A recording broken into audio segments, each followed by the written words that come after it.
কে তুমি সুন্দরী? এই গভীর জঙ্গলে গাছের নিচে বসে বসে কান্না করছো যে? তুমি কি পথ হারিয়ে ফেলেছো নাকি? দয়া করে সব কিছু আমায় একটু খুলে বলো তো। আমার এই তিনকুলে কেউ নেই। কোথায় যাব ভেবে পাচ্ছিলাম না, তাই জঙ্গলে এসে বসে বসে একা একা ভাবছিলাম যে কোথায় যাওয়া যায়। আমার মতো অসহায় মেয়েকে কে আশ্রয় দেবে? তাই একটু আশ্রয়ের সন্ধানে ঘুরে বেড়াচ্ছি। কত জায়গায় গিয়েছি, কেউ আমাকে আশ্রয় দিল না। আমার মতো পোড়া কপালের মেয়ে এই জগতে আর একটিও নেই। আরে তুমি যে কি বলো না! যার কেউ নেই তার ঈশ্বর আছে। ঈশ্বরই তাকে সাহায্য করবে। আমি জঙ্গলের ধারে ছোট্ট একটা বাড়িতে থাকি। তুমি আমার সঙ্গে যেতে পারো। আমারও তিনকুলে কেউ নেই। আপনি কত উদার মনের। আমার মতো একটা অসহায় মেয়েকে আপনি শুধুমাত্র আশ্রয় দিলেন। আসলেই আপনার মতো ভালো মানুষ আছে বলে জগৎটা এত সুন্দর। দয়া করে আপনার সাথে করে আমাকে নিয়ে যান, আমার কোনো আপত্তি নেই। এই গহীন জঙ্গলে বাঘের পেটে যাওয়ার থেকে আপনার সাথে যাওয়াই উত্তম।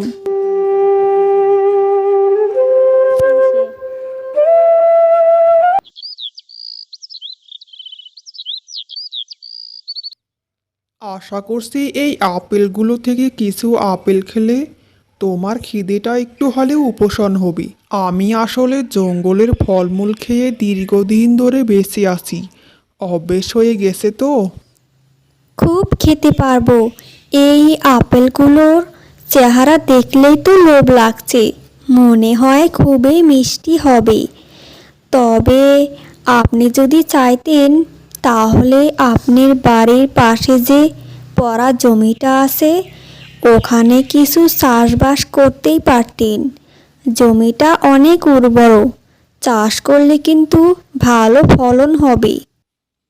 তুমি একদম ঠিক কথাই বলছো, কিন্তু চাষবাস যে আমি করতে পারি না। আর আমার কাছে ওরকম টাকা পয়সাও নেই। না হলে গ্রাম থেকে বীজ এনে ওখানে রোপণ করতাম। ছোটবেলা থেকেই জঙ্গলে জঙ্গলে ঘুরে ঘুরে বড় হয়েছি। তাই গ্রামের চাষবাস কাজকর্ম আমি বেশি করতে পারি না। কিন্তু আমি চাষবাস সম্পর্কে ভালোই জানি।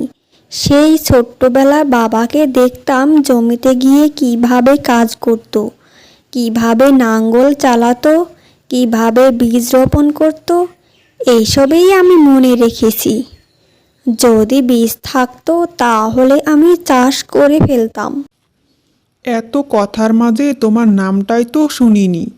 তা তোমার নাম কি গো? আমার নাম পরি। আসলে ছোটবেলায় অনেক সুন্দরী ছিলাম তো, তাই মা বাবা আমাকে পছন্দ করে পরি নামটাই দিয়েছিল।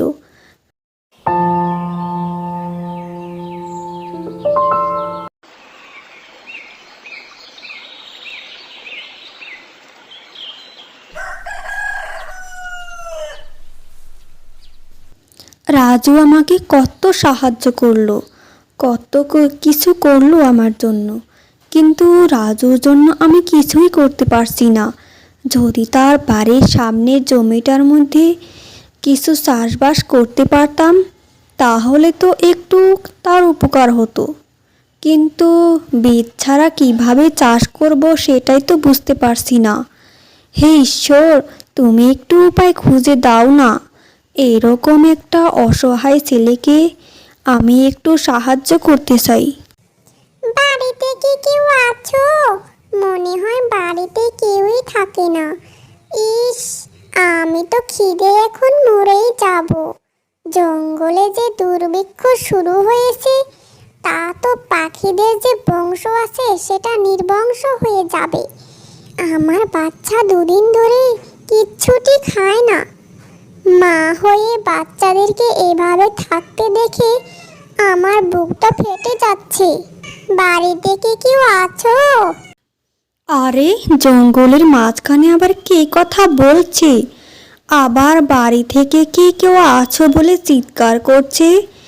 গিয়ে দেখি তো বাইরে। আরে আরে, এ কি আশ্চর্য, একটা পাখি কথা বলছে! এরকম আশ্চর্যের ব্যাপার জীবনেও তো দেখিনি। ও পাখি, তোমার কি হয়েছে গো? এইভাবে চিল্লাপাল্লা করে কাকে ডাকছো? আসলে জানো তো, আমার দুটো বাচ্চা দুদিন ধরে কিচ্ছুটি খায়নি। পুরো জঙ্গলের কোথাও খাবার পায়নি। তুমি কি আমায় কিছু খেতে দিবে? খেতে দিয়ে যদি সাহায্য করো, তোমায় আমি উপকার করব। তুমি আমায় খাবার দাও, এর বদলে তোমাকে আমি অনেক উপকার করব। আরে এসব কি বলছো তুমি? তোমার বাচ্চাগুলো দুদিন ধরে খেতে পায়নি? ইস, কত কষ্ট করেছে তোমার বাচ্চাগুলো। তুমি কোনো চিন্তা করো না, দাঁড়াও, আমি এক্ষুনি তোমার জন্য খাবার নিয়ে আসছি। এই আপেলটাই ঘরে অবশিষ্ট ছিল, এই আপেলটাই দিয়ে তোমার বাচ্চাদের ক্ষুধা নিবারণ করো। তুমি নিজেও জানো না তুমি আমার কত বড় উপকার করলে। তোমার এই ঋণ আমি কোনোদিন ভুলব না। তোমার উপকারের প্রতিদান আমি যথাসময়ে দিয়ে যাব। আমি তাহলে আজ বিদায় দাও বন্ধু। আমার আবার তোমার সাথে দেখা হবে খুব তাড়াতাড়ি।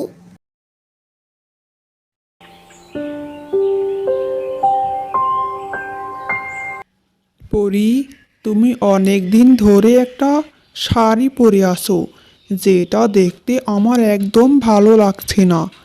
এই যে দেখো, এটা আমার মায়ের বিয়ের শাড়ি, এগুলো তোমায় দিলাম। তোমার দারুণ লাগবে দেখতে। মা মৃত্যুর আগে আমাকে তার শাড়ি দিয়ে গিয়েছিল। আপনার মায়ের শাড়ি আমাকে দিচ্ছেন? আসলে আপনি অনেক উদার মনের। না হলে অপরিচিত একটা মেয়েকে কেউ এভাবে নিজের মায়ের শাড়ি দেয়? আপনার এই ঋণ আমি যে কিভাবে শোধ করব সেটাই ভেবে পাই না। আমি সারা জীবন আপনার কেনা গোলাম হয়ে থাকব। আপনার ঘরের সকল কাজকর্ম করে দেব। আপনি আমাকে যে উপকার করেছেন আশ্রয় দিয়ে, সেটাই পৃথিবীর কেউই করেনি। শুধু আশ্রয় দেননি, আমাকে সর্বোচ্চ সম্মানের সাথে রেখেছেন। কোনো অভাব অপূর্ণ রাখেননি। শেষমেশ নিজের মায়ের শাড়ি আমাকে দিয়ে দিলেন। কেন করছেন আমার জন্য এসব? কেন যে করছি তা একদিন তোমাকে নিশ্চয় বলবো। এখন এসব কথা বাদ দাও তো। তুমি এসব বাজে কথা আর কখনোই বলবে না। তুমি আমার গোলাম হয়ে কেন থাকবে? যাও যাও, মায়ের শাড়িগুলো পরে এসো, দেখবো তোমায় কেমন দেখা যায়। আচ্ছা ঠিক আছে, আমি আপনার মায়ের শাড়িগুলো এক্ষুনি পরে দেখাচ্ছি। তোমায় দেখে মনে হচ্ছে আকাশ থেকে কোনো একটা জলজ্যান্ত পরী নেমে এসেছে। আর সত্যিকার অর্থে তোমার নামটাও তো পরী। আমার ভাবতেও খুবই অবাক লাগে, এত সুন্দরী একটা মানুষ কি করে হয়, যেন ঈশ্বর তোমাকে নিজ হাতে সৃষ্টি করেছে। আপনি আমার একটু বেশি প্রশংসা করছেন। আপনি যতটা বলছেন আমি ততটাও সুন্দরী নই। হয়তো আপনার মায়ের শাড়ি পরে আমাকে অন্যরকম লাগছে, আর কিছু নয়। তবে আপনার মায়ের শাড়ি কিন্তু আমার অনেক বেশি পছন্দ হয়েছে। খুবই খুশি, আমি খুবই খুশি। আপনাকে অনেক অনেক ধন্যবাদ। এই যে দেখো বন্ধু, আমি তোমার জন্য কি নিয়ে এসেছি। তুমি যে আমাকে সেদিন উপকার করলে, এই উপকারের প্রতিদান তোমায় দিতে এসেছি। তুমি যে আমাকে সেদিন উপকার করলে, এই উপকারের প্রতিদান তোমায় দিতে এসেছি। এই ধানের বীজ যদি তুমি জমিতে চাষাবাদ করো, তাহলে দেখবে এর ফলাফল। কি দরকার ছিল বন্ধু এত কষ্ট করার? আমি তো তোমায় কখনো উপকারের প্রতিদান চাইনি বলো। তুমি তোমার বাচ্চাগুলোকে ভালো মতো খেয়াল রেখো, আর আমার এসবের কোনো দরকার নেই। কেন এসব নিয়ে এলি বন্ধু? তুমি এক কাজ করো, এই ধানের বীজগুলো তোমার বাসায় নিয়ে যাও।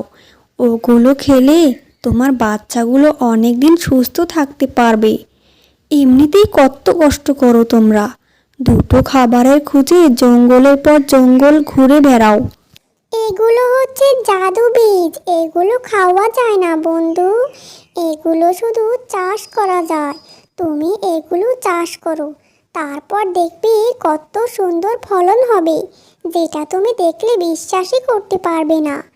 তোমার এই বীজগুলো রাখতে হবে বন্ধু। তারপর যখন বীজ থেকে ধান বেরোবে, সেখান থেকে আমাকে না হয় কিছু খাবার দিও, আমি সেগুলো নিয়ে বাচ্চাদেরকে নিয়ে খাওয়াবো।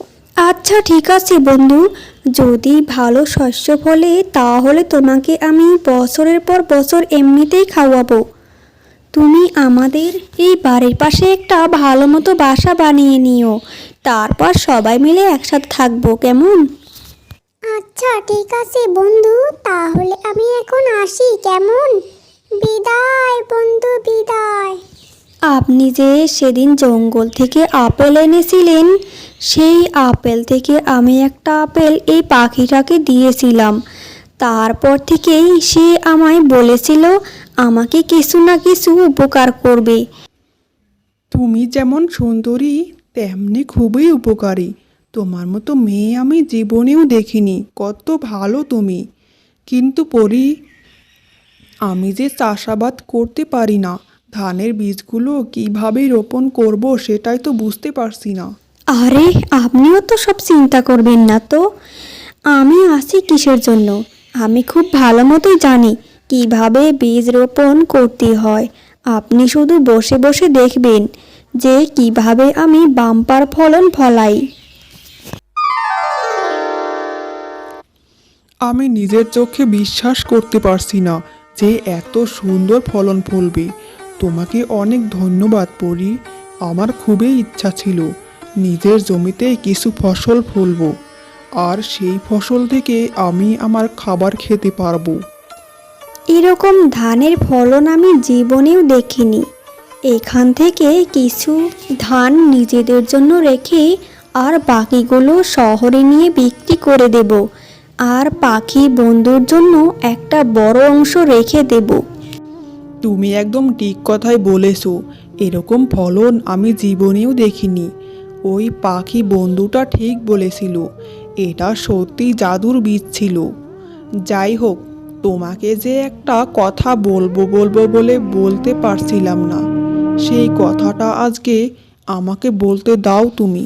আপনি কি এমন কথা বলবেন যে কথাটা বলতে আপনার অনেক দিন লেগে যাচ্ছে? শুধু জর্তা জর্তা বলেই হলুন। আসলে পরি, যেদিন সেই গাছতলায় প্রথম দেখেছিলাম সেদিনই আমি তোমাকে ভালোবেসে ফেলেছিলাম। আমি সত্যি ভালোবাসি পরি।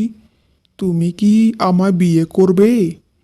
তুমি আর আমি মিলে এই জঙ্গলে ছোট্ট একটা সংসার পাতবো, আর সেই ছোট্ট জঙ্গলের বাড়িটা আমাদের থাকবে। আমিও জানি না যে আপনাকে কখন কিভাবে ভালোবেসে ফেলেছি। আমি আপনাকে বিয়ে করতে চাই। আপনি আর আমি মিলে এই বনের মধ্যে একটা সুখী সমৃদ্ধশীল সংসার পাতব। সেখানে শুধু সুখ থাকবে আর আনন্দ থাকবে।